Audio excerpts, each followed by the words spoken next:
성도 여러분 안녕하십니까? 2023년 6월 10일 토요 새벽 말씀 함께 나누겠습니다. 함께 나누실 하나님 말씀은 로마서 8장 1절에서 17절입니다. 본문은 이신칭의의 구원을 받은 성도가 어떻게 성화의 삶을 살 수 있는지를 말씀하고 있습니다. 본문을 통해서 성도는 성령의 도움으로 성화의 삶을 살며 성화의 삶을 살기 위해 순종의 삶을 살아야 함에 대해서 묵상하겠습니다. 첫째 묵상할 내용은 성령의 도움으로 성화의 삶을 산다는 것입니다. 본문 1절에 보시면 그러므로 이제 그리스도 예수 안에 있는 자에게는 결코 정죄함이 없나니라고 하였습니다. 여기 보시면 그리스도 예수 안에 있는 자에게는 결코 정죄함이 없다고 선언하고 있습니다. 이 말씀은 7장까지의 말씀에 대한 결론이면서 또한 성화의 삶을 사는 자에게 출발점과 같은 말씀입니다. 즉, 나는 그리스도 예수를 믿음으로 의롭다함을 받았다는 이 구원의 확신에 대한 깨달음이 있을 때라야 성화의 삶을 살아갈 수 있다는 것입니다. 정죄함이란 죄가 있다고 고발당하여 그에 상응하는 심판을 받게 되는 것을 말합니다. 성도들은 예수 그리스도를 믿음으로 결코 정죄함을 받지 않는다 하였습니다. 결코라는 말은 앞으로도 영원히입니다. 그런데 만약 이 구원에 대한 확신이 없으면 어떻게 되겠습니까? 즉 과거의 죄는 용서해 주셨지만 앞으로 죄를 지을 때마다 그 구원은 때에 따라 취소될 수도 있다고 생각한다면 성도의 삶은 성화의 삶이 아니라 두려운 삶이 될 것입니다. 즉 성화의 삶을 살아야 하는 이유가 언제 잃어버릴지 모를 구원을 지키기 위해서라는 것가 된다는 겁니다. 하지만 그리스도 예수 안에 있는 자의 구원은 취소되는 것이 아닙니다. 이 말은 성도는 죄를 짓지 않는다의 의미도 아닙니다. 하지만 그 죄는 마치 국가의 법을 어기는 것과 가정에서 법을 어기는 것의 차이라 할 수 있습니다. 국가의 법을 어긴 자는 구속되어 벌을 받습니다. 하지만 가정의 법을 어기면 가족의 마음을 아프게 합니다. 가족의 마음을 상하게 하는 일을 했다고 체포되어 가고 집에서 쫓겨나는 일은 없습니다. 하지만 정말로 가족을 사랑하는 분이라면 가족들의 마음을 상하게 하기보다는 차라리 국가의 법을 어기는 편이 낫다고 생각합니다. 마찬가지로 성도가 죄를 지을 때 그것은 하나님의 마음을 상하게 만드는 것이 됩니다.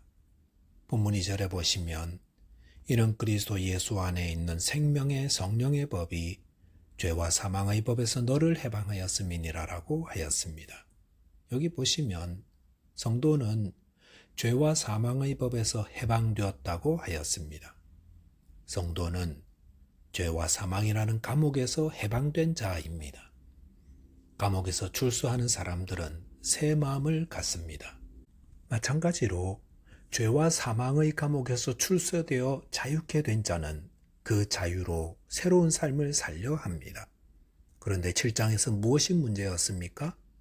새로운 삶을 살려는 우리 안에 옛사람도 남아 있어서 내가 원하는 바대로 살지 못하게 하는 갈등의 상황이라 하였습니다. 이에 대해서 본문 3절 4절에 보시면 율법의 육신으로 말미암아 연약하여 할 수 없는 그것을 하나님은 하시나니 곧 죄로 말미암아 자기 아들을 죄 있는 육신의 모양으로 보내어 육신의 죄를 정하사 육신을 따르지 않고 그 영을 따라 행하는 우리에게 율법의 요구가 이루어지게 하려 하심이라고 하였습니다. 여기 보시면 우리로 새로운 삶을 가능케 하는 것은 하나님이라 하셨습니다. 즉 하나님이 예수 그리스도를 보내시어 우리에게 요구되는 율법의 의무를 다 이루어지게 하셨고 또한 성령을 따라 행함으로 이 새로운 삶을 살게 하신다는 것입니다. 본문 5절과 6절에 보시면 육신을 따르는 자는 육신의 일을 영을 따르는 자는 영의 일을 생각하나니 육신의 생각은 사망이요 영의 생각은 생명과 평안이니라 라고 하였습니다. 바울은 여기서 우리가 어떻게 하나님이 주시는 생명과 평안의 삶을 살 수 있는지를 알려주십니다. 그것은 영을 따르는 삶, 즉 성령을 따르는 삶이라 했습니다. 성화의 삶은 성령을 따라 사는 삶입니다. 하나님은 그리스도 예수를 육신의 몸으로 이 땅에 보내어 우리에게 부과된 율법의 의무를 십자가에서 다 담당케 하심으로 우리를 자유케 해주시고 성령을 보내어 성령을 따라 성화의 삶을 살게 하셨습니다. 저와 여러분께서 그리스도 예수를 믿음과 성령을 따르는 삶으로 성화의 삶을 살게 되시기 바라겠습니다. 둘째로 묵상할 내용은 성화의 삶을 위해 노력해야 한다는 것입니다. 본문 12절에 보시면 그러므로 형제들아 우리가 빚진 자로 돼 육신에게 져서 육신대로 살 것이 아니니라 라고 하였습니다. 여기서 성도들은 빚을 진 자라 하였습니다. 누구에게 빚진 자입니까? 성부, 성자, 성령 하나님께 빚진 자들입니다. 성부 하나님은 우리를 죄에서 구원하시기 위해 그의 아들을 내어주셨습니다. 성자 하나님은 영광스러운 하늘 보좌를 떠나 죄된 육신의 모습으로 이 땅에 태어나 자신의 생명을 십자가에 내어 주셨습니다. 또한 성령께서는 지금도 믿는 자 안에 내주하시며 성도를 가르치시고 보호하시고 구원으로 인도하십니다. 이렇게 빚진 마음, 이것이 성화의 삶을 사는 중요한 모티브가 됩니다. 빚은 갚아야 합니다. 즉 성도의 삶은 받은 은혜를 갚는 삶이라는 겁니다. 시편 116편 12절에서 다윗은 내게 주신 모든 은혜를 내가 여호와께 무엇으로 보답할까라고 하였습니다. 바울도 고린도전서 15장 10절에서 그러나 내가 나 된 것은 하나님의 은혜로 된 것이니 내게 주신 그의 은혜가 헛되지 아니하여 내가 모든 사도보다 더 많이 수고하였으나 내가 한 것이 아니요 오직 나와 함께 하신 하나님의 은혜로라라고 하였습니다.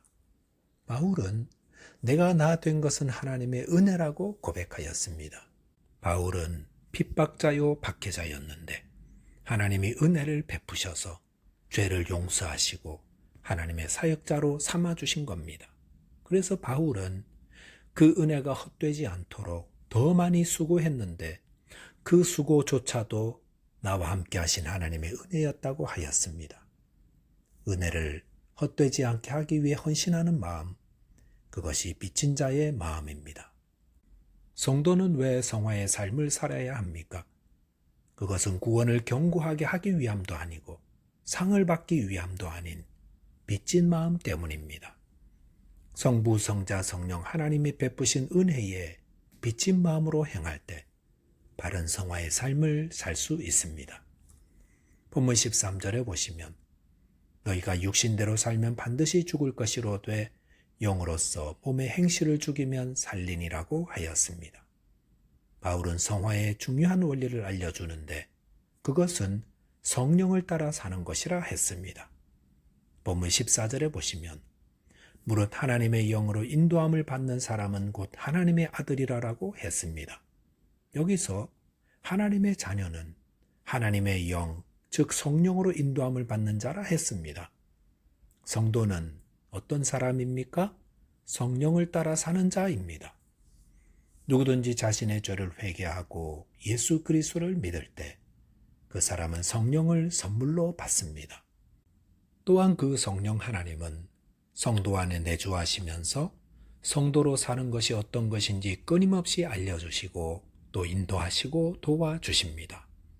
그리고 이렇게 성령을 따라 순종하는 삶을 살 때 성도의 삶에는 성화의 열매가 맺히게 되는 것입니다.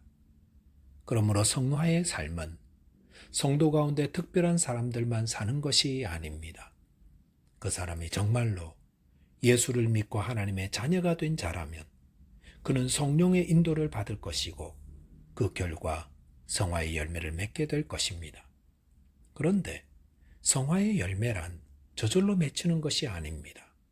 성화의 열매는 성령의 인도함에 순종하는 자에게 나타납니다.